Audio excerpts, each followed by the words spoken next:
On est déjà à mi-parcours de cette Ligue des Champions 2024-2025 et il est temps de faire un premier bilan des clubs français à partir d'aujourd'hui. Après chaque journée de Ligue des Champions, on vous fera un petit débriefing de l'état de forme des clubs français jusqu'à leur élimination.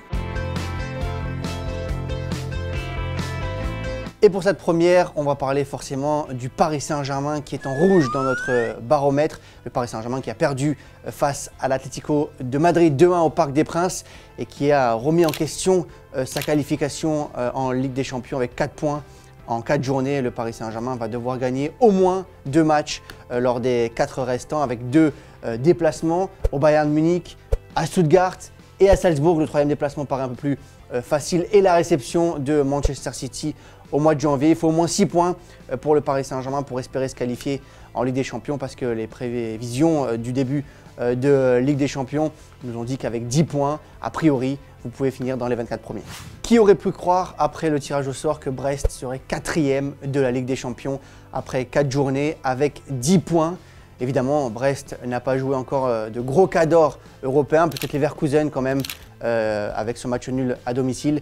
Mais les Brestois ont été s'imposer sur la pelouse du Sparta et donc peuvent rêver maintenant d'une qualification en play-off avec 10 points. Ils sont quasiment qualifiés dans les 24 premiers et joueront au moins un 16e de finale de Ligue des Champions. Ils peuvent rêver plus haut, ces Brestois maintenant avec 2 matchs compliqués face à Barcelone et face au Real Madrid. Ils iront sur la pelouse de Barcelone lors de la prochaine journée. Mais il reste 2 matchs encore à leur portée. La réception du PSV Eindhoven et un déplacement face à Donetsk en Allemagne. Est-ce que les Brestois peuvent se qualifier dans le top 8 européen?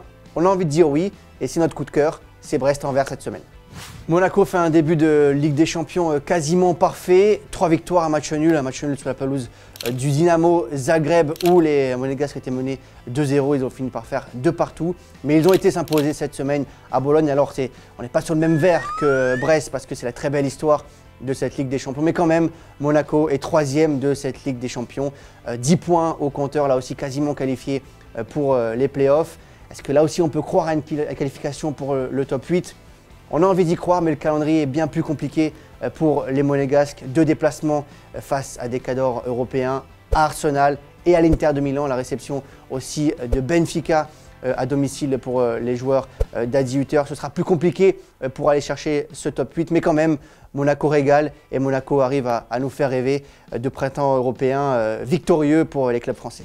Avec 7 points, Lille est désormais en ballottage favorable pour réussir à se qualifier pour les playoffs dans les 24 premiers de cette Ligue des Champions. Mais Lille a joué les plus gros de son calendrier quasiment avec la victoire à l'Atlético, la victoire face au Real Madrid à domicile, ce match nul cette semaine face à la Juventus et cette défaite face au Sporting lors de la première journée. Il restera un gros à jouer pour Lille lors des 4 dernières journées. Le déplacement à Liverpool lors de l'avant-dernière journée. Et puis il restera pour Lille des équipes à leur portée. Un déplacement à Bologne où Monaco vient de s'imposer. La réception de Sturm Graz que Brest a battu en début de Ligue des Champions. Et enfin, la réception de Feyenoord lors de la dernière journée pour essayer de terminer le plus haut possible dans cette Ligue des Champions. Donc cette semaine, on met quand même Lille en vert parce que le calendrier est plutôt favorable. Mais il reste des points à prendre pour les Lillois. Donc ils sont un tout petit peu en dessous de Brest et de Monaco. Mais le LOSC peut le faire.